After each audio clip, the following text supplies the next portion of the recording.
Aujourd'hui, je prends la parole parce que j'en ressens profondément le besoin. Et pour ceux qui me connaissent, le naturel, voilà.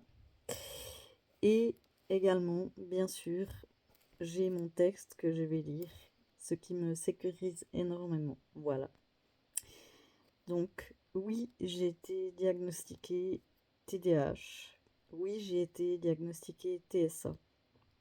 Lorsque j'ai reçu ces diagnostics, mon premier sentiment a été une immense soulagement. Après tant d'années à me sentir différente, à chercher des réponses, j'avais enfin des explications.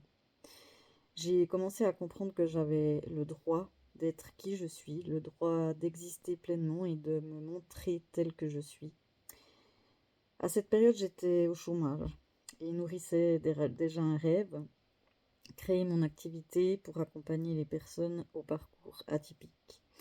Je me suis formée à la sophrologie, à l'allègement des émotions par le dessin, et j'ai passé une grande partie de ma vie à travailler sur moi-même. J'ai traversé des tempêtes, je suis tombée, je me suis relevée, puis je suis retombée, avant de me relever à nouveau, encore et encore. Pendant longtemps, je ne me sentais pas légitime. Je me percevais comme une victime, victime de ce qui m'arrivait, victime de ce que j'étais. Puis, au fil des années, à force de chercher, de comprendre et d'avancer malgré les obstacles, eh bien, quelque chose a changé. J'étais plus une victime, j'étais une personne résiliente. J'ai compris que mon parcours n'était pas une erreur de parcours. Il faisait partie intégrante de mon chemin de vie. Et c'est à ce moment-là qu'il m'a semblé naturel d'accompagner les personnes qui traversent des réalités similaires.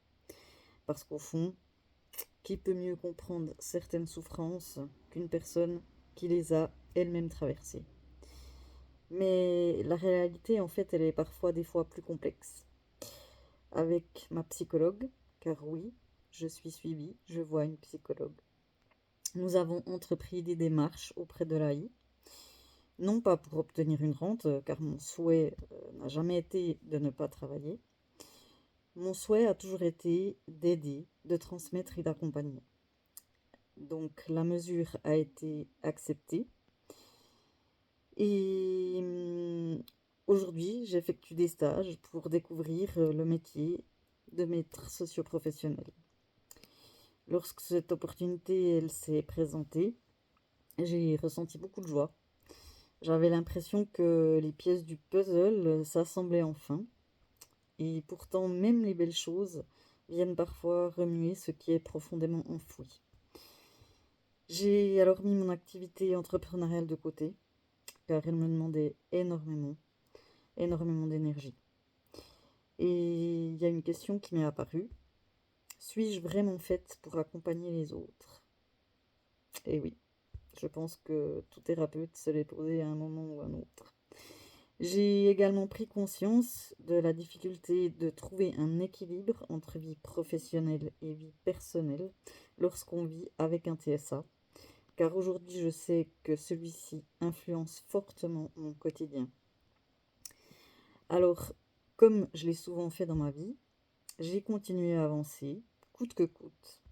J'ai poussé mon corps et mon esprit au-delà de leurs limites pour me prouver et peut-être aussi prouver aux autres que j'en étais capable. Mais aujourd'hui, il y a une évidence qui s'impose à moi. Oui, je peux accompagner les autres, mais à ma manière, à mon rythme, et surtout en respectant mes besoins. Parce qu'il est essentiel pour moi de me ressourcer, de récupérer, de recharger mes batteries, afin d'être pleinement présente pour les personnes que j'accompagne. Je me retrouve actuellement dans une nouvelle période charnière de ma vie. Une période où je réalise que connaître son diagnostic ne signifie pas forcément avoir pleinement conscience de tout ce qu'il implique au quotidien, de son impact réel sur l'équilibre de la vie, sur l'énergie disponible et sur la santé mentale. Aujourd'hui encore, il m'arrive de me sentir figée, prisonnière de mes peurs, la peur de dire stop, la peur d'être jugé, critiqué, rejeté. Et pourtant, une chose est devenue certaine pour moi. Nous pouvons entreprendre toutes les thérapies du monde. Elles sont précieuses, elles nous soutiennent et nous permettent d'avancer.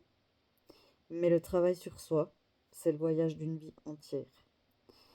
J'aime l'image de l'oignon, parce qu'à chaque étape, nous retirons une nouvelle couche. Certaines sont plus faciles à accueillir que d'autres.